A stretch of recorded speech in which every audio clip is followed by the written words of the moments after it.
aci dalam kuliner Indonesia.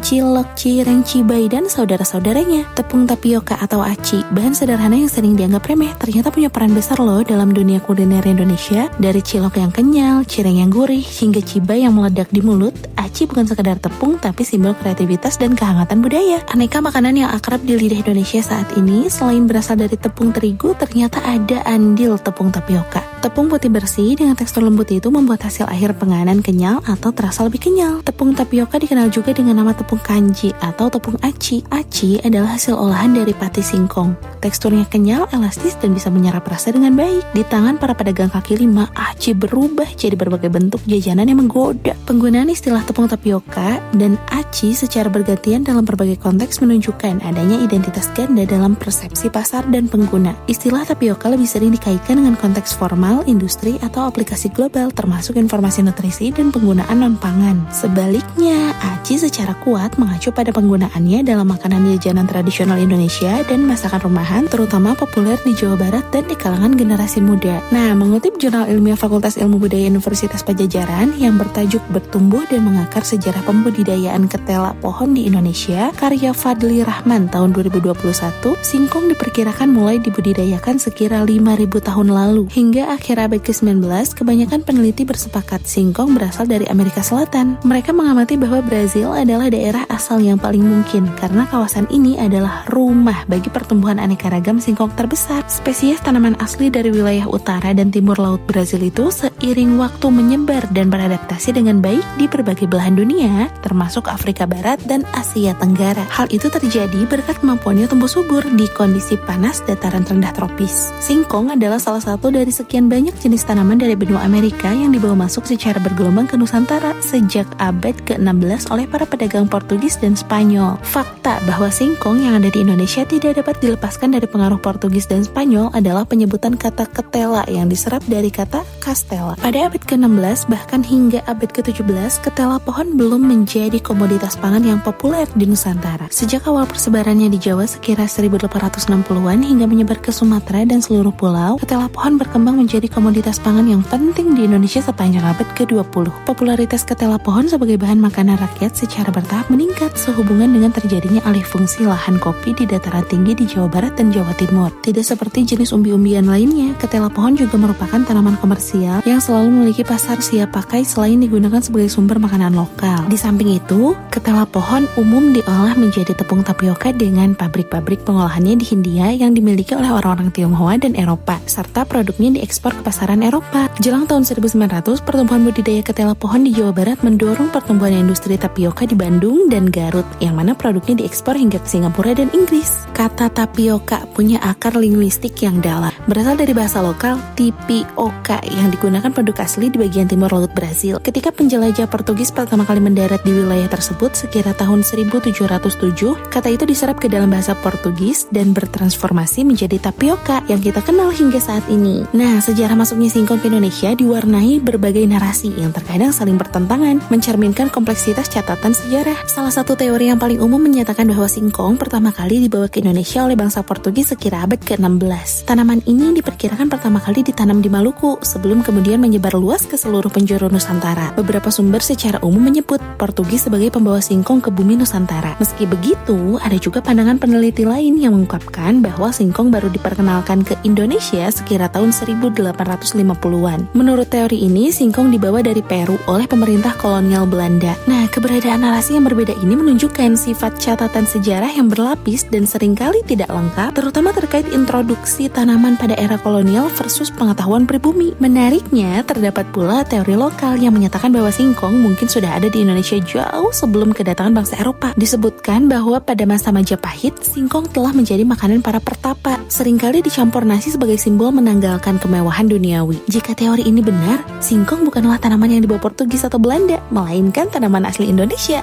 atau setidaknya sudah ada secara independen. Terlepas dari perdebatan asal-usulnya, konsumsi singkong di wilayah Jawa pada 1875 masih tergolong rendah. Pada permulaan abad ke-20, konsumsi singkong meningkat pesat. Hal ini sejalan dengan pertumbuhan penduduk di Jawa dan meluasnya pembudidayaan singkong. Peningkatan konsumsi singkong di masa lalu seringkali dipandang sebagai tanda kemiskinan atau kesulitan ekonomi. Namun, singkong punya peran krusial loh sebagai makanan pengganti beras yang vital di Jawa Tengah saat masa paceklik meski nilai proteinnya lebih rendah daripada padi. Paradoks ini menunjukkan bahwa sementara singkong menjadi terkait dengan kesulitan ekonomi, keberadaannya dan adopsi luasnya juga berfungsi sebagai jaring pengaman yang penting. Hal itu menunjukkan ketahanan dan kemampuan beradaptasi selama periode kelangkaan. Hal itu juga memperlihatkan bagaimana tanaman pangan dapat mewujudkan tantangan sosial dan strategi bertahan hidup. Keberadaan menjadi bukti ketahanan pangan di masa kolonial akhir. Nah, tepung tapioka menjadi fondasi bagi pedagang hidangan, khususnya dalam khasanah kuliner Indonesia. Salah satu karakteristik utamanya adalah rasanya yang netral, menjadikannya fleksibel untuk berbagai aplikasi kuliner baik manis maupun gurih. Proses pengolahan singkong menjadi tepung tapioka juga membawa banyak keuntungan loh, diantaranya meningkatkan daya simpan produk, membuatnya lebih ringkas dan mudah diangkut, serta memperluas fleksibilitas penggunaannya dalam berbagai bentuk olahan. Transformasi ini menunjukkan peningkatan nilai ekonomi dari komoditas pertanian dasar berupa singkong menjadi produk serbaguna bernilai lebih tinggi, yaitu tepung.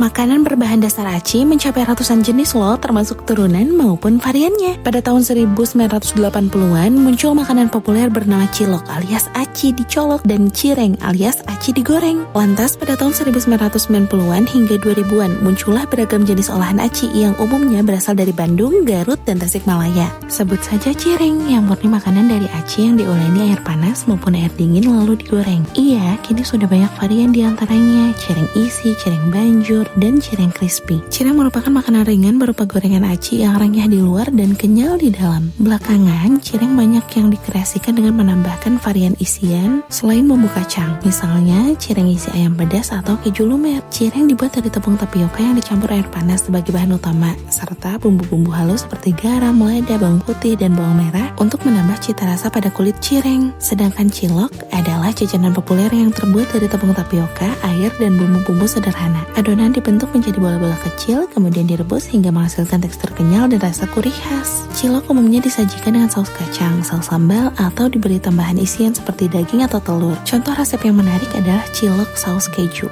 Cimol mirip cilok tapi disajikan dengan cara digoreng, menghasilkan tekstur luar yang renyah dan bagian dalam yang kenyal. Berkat sifat unik tepung tapioka, cimol bisa disajikan polos hanya dengan bumbu bubuk penyedap rasa. Kini bumbu tabur cimol punya banyak varian rasa loh, diantaranya keju, balado, jagung bakar, dan barbecue. Beberapa tahun kebelakang, makanan berbahan aci dengan nama berawalan ci semakin bervariasi, terlebih lagi jika dijual di lingkungan sekolah. Salah satu diantaranya adalah cilor alias aci telur. Cilor sejatinya adalah cilok ditusuk lalu digoreng dalam balutan adonan telur dadar sambil terus diputar dalam minyak panas agar adonan telur menggulung melapisi ciloknya. Setelah matang biasanya disajikan dengan saus. Terus ada juga cilung alias aci digulung, banyak digemari anak sekolah. Adonan aci dan air dibentuk memanjang lalu ditusuk oleh tusuk sate. Sebelum digoreng biasanya dibalut adonan telur. Cilung dimakan dengan saus sambal dengan dicelupkan langsung atau dipisah. Lalu ada cibai, kependekan dari aci ngambai atau menjuntai. Cibai merupakan kreasi turunan antara adonan aci dan kulit lumpia. Adonan aci dibungkus kulit lumpia, kemudian digoreng. Ketika matang dan dinikmati, aci dalam kulit lumpia mirip keju mozzarella yang ditarik memanjang karena tekstur adonannya sengaja dibikin cair. Sensasinya kriuk di luar dan lembut di dalam karena faktor tapioka setengah matang di dalamnya. Ada lagi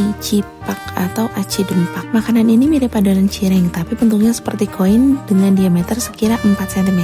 Cipak dibumbui sama halnya dengan cimol, namun pendamping cipak umumnya adalah chili oil dengan berbagai level kepedasan. Nah, makanan dari aci lainnya yang populer saat ini yaitu cipuk alias aci kerupuk. Adonan aci dikukus bersama dengan kerupuk yang nantinya dicetak, kemudian dipotong dalam ukuran tertentu dan digoreng. Hasil akhirnya sensasi lembut dan kenyal di dalam, tapi ada sensasi renyah dari kerupuknya. Di ranah kue basah ada kue talam abon. Kue tradisional ini umumnya dibuat dengan mencampur tepung beras, tepung tapioka, dan santan untuk menciptakan lapisan yang lembut, kenyal, dan gurih. Kue talam abon disajikan dengan abon daging gurih dan renyah. Seringkali dilengkapi potongan cabai dan daun seledri sebagai hiasan dan penambah cita rasa. Tersedia juga versi tanpa santan untuk mereka yang sedang diet. Berikutnya ada telur kodok khas Betawi. Hidangan tradisional ini sering disebut sebagai minuman boba dengan kearifan lokal. Secara tradisional, telur kodok disajikan dengan kuah santan tetapi dapat dimodifikasi untuk mendapatkan rasa gurih dan creamy tanpa santan. Hal ini menunjukkan fleksibilitas tapioka dalam memenuhi tren kesehatan modern. Tepung tapioka tidak hanya terbatas pada hidangan tradisional, ia juga aktif berpartisipasi dalam tren kuliner kontemporer. Kehadiran hidangan seperti gokuma pang yang sempat populer beberapa waktu yang lalu menunjukkan bahwa makanan berbasis aci tidak hanya menjadi warisan masa lalu, tetapi juga relevan dalam landscape gastronomi modern. Kue asal Korea ini dibuat dari ubi yang dicampur tepung tapioka dan bahan lainnya. Adonan dibentuk menyerupai ubi, diisi keju, diberi lapisan bubuk taro, lalu dipanggang. Fenomena viral ini menggarisbawahi kemampuan tapioka beradaptasi dengan tren makanan kekinian, menarik audiens yang lebih muda dan sadar tren. Hal ini menunjukkan bahwa tapioka adalah bahan yang dinamis, mampu melalui akar tradisionalnya untuk tetap relevan secara budaya dan gastronomi. Aci memegang peran penting dalam kuliner Indonesia dan Asia Tenggara. Keberadaannya tidak hanya sebagai pengental atau pengisi, tetapi juga sebagai simbol adaptasi pangan lokal terhadap keterbatasan sumber daya.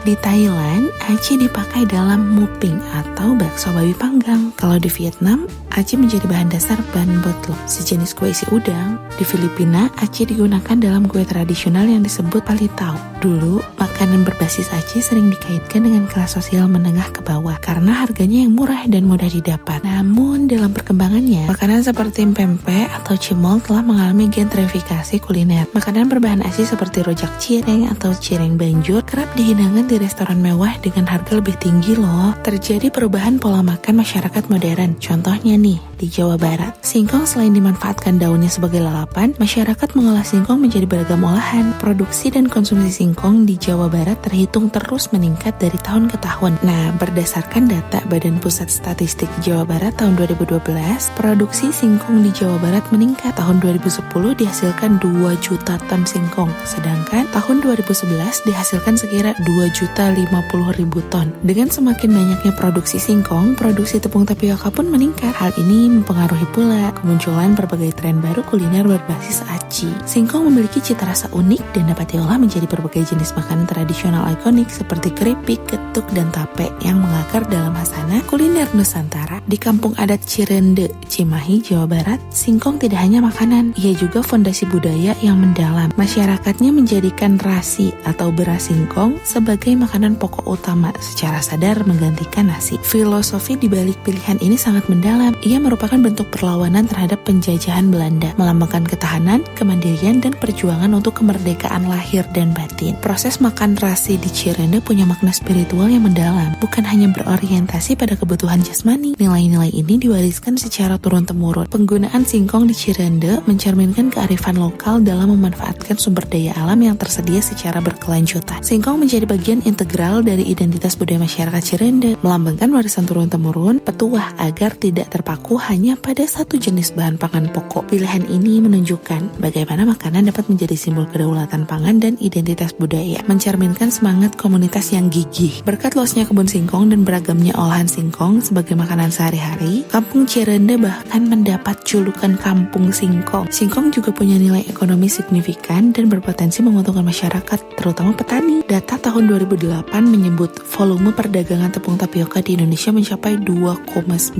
juta ton dengan nilai bisnis 10 triliun. Nah, secara keseluruhan perdagangan bahan baku singkong dapat mencapai 20 triliun per tahun. Meski potensi ekonominya besar, produksi singkong seringkali tidak sepenuhnya diperhitungkan sebagai penyangga stabilitas ekonomi dan pangan nasional. Petani singkong, meski tanamannya mudah tumbuh di lahan kering dan tandus, seringkali dibiarkan menentukan nasibnya sendiri tanpa perlindungan pasar yang memadai. Hal ini juga menunjukkan adanya paradoks ekonomi ketika rantai nilai cenderung lebih menguntungkan pengolah atau pedagang, meninggalkan petani di posisi kurang menguntungkan meski mereka adalah fondasi industri. Petani singkong sering menghadapi keterbatasan modal dan rentan terhadap praktik eksploitasi oleh kelompok ekonomi kuat yang punya akses dan aset lebih besar. Bahkan, penetapan harga singkong oleh pemerintah meski bertujuan baik untuk petani dapat mengancam daya saing industri tepung tapioka lokal. Harga yang tidak sesuai kemampuan beli industri dapat mendorong peningkatan impor tepung tapioka yang lebih murah. Tepung tapioka berada di titik persimpangan antara tradisi yang kaya dan modernitas yang inovatif. Kemampuannya untuk menghormati masa lalu yang mendalam sambil secara aktif membentuk masa depan yang berkelanjutan dan inovatif adalah bukti relevansinya yang abadi.